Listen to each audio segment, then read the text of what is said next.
1 फरवरी को पेश होने वाले अंतरिम बजट से एजुकेशन सेक्टर की क्या उम्मीदें हैं, और इसी पर मुंबई के छात्रों से बातचीत की हमारी सहयोगी एकता सूरी ने। आप भी सुनिए।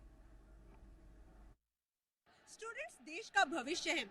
ऐसे में इन स्टूडेंट्स की इस इंटरिम बजट से क्या एक्सपेक्टेशंस है, निर्मला सीतारमण जी से क्या मांगे हैं, ये जानने के लिए हम पहुंचे हैं मुंबई की NMIMS यूनिवर्सिटी में। यहाँ पर स्टूडेंट्स डिस्कस करें कि इस बार फाइनेंस मिनिस्टर से क्या क्या उन्हें मांगना चाहिए। बहुत देर से आप लोग डिस्कशन कर रहे हैं, आपने पॉइंटर्स बनाए हैं। इस इंटरिम बजट से आप क्या एक्सपेक्ट कर रहे हैं? मैम, पहली एक्सपेक्टेशन ये है कि जो नंबर ऑफ़ बिजनेस स्कूल्स हैं वो कंट्री में बढ़ाने चाहिए ताकि ज़्यादा से ज़्यादा लोग MBA करके इंडस्ट्री में जा पाएँ।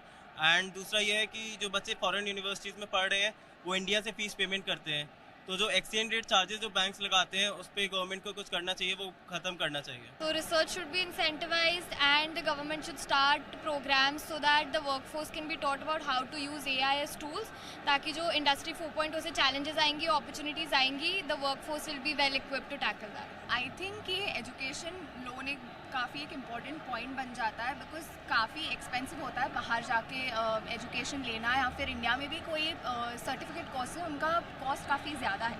तो आई थिंक गवर्नमेंट को इस डायरेक्शन में सोचना चाहिए कि ये थोड़ा इंसेंटिवाइज करना चाहिए, इधर थोड़ी सब्सिडी देनी चाहिए। मुझे ऐसा लगता है कि आने वाले बजट में गवर्नमेंट को और रिसोर्सेज प्रोवाइड करने चाहिए उनकी ऑलरेडी एग्जिस्टिंग स्कीम्स जैसे कि समर्थ और स्टडी इन इंडिया प्रोग्राम को, ताकि हमारे कॉलेजेस भी ऐसे टाइप के कोर्सेज और डिग्रीज ऑफर कर पाए जहाँ से बाहर के स्टूडेंट्स और आकर्षित हो and we get a better networking for our students as well. मुझे लगता है कि फाइनेंशियल कमिटमेंट तो ज़रूरी है ही, लेकिन उसके साथ यंग माइंड्स में इन्वेस्ट करना भी ज़रूरी है, जिसके लिए हमें कंपनीज चाहिए ताकि वो हमें टेक्नोलॉजिकल स्किल्स दे सकें।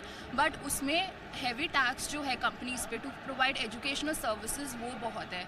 तो मैं चाहती हूँ कि अगर वो टैक्स बर्डन कम हो सके ताकि कंपनीज और इंसेंटिवाइज हो सके हायर इंस्टीट्यूट्स में आके वो टेक्निकल एनालिटिकल स्किल्स प्रोवाइड कर सके स्टूडेंट्स को, ताकि हम बिजनेस वर्ल्ड के डिमांड स्किल्स मीट कर सके, वो बहुत अच्छा होगा। स्टूडेंट्स की यही मांग है कि हम डिजिटल इंडिया की बात कर रहे हैं, हम इंडिया शाइनिंग की बात कर रहे हैं, और उसके लिए जो टैलेंट है वो सिर्फ बड़े बड़े शहरों में नहीं है बल्कि गांव और तबकों में भी है। इसलिए जो पढ़ाई का खर्च है वो कम हो, डिजिटाइजेशन पर ज़्यादा ध्यान दिया जाए और स्कीम सिर्फ लॉन्च नहीं की जाए, उन्हें इम्प्लीमेंटेशन फेज तक भी पहुंचाया जाए। ऐसी कुछ बड़ी बड़ी मांगे हैं स्टूडेंट्स की इस बार वित्त मंत्री जी से। एकता सूरी, जी मीडिया, मुंबई।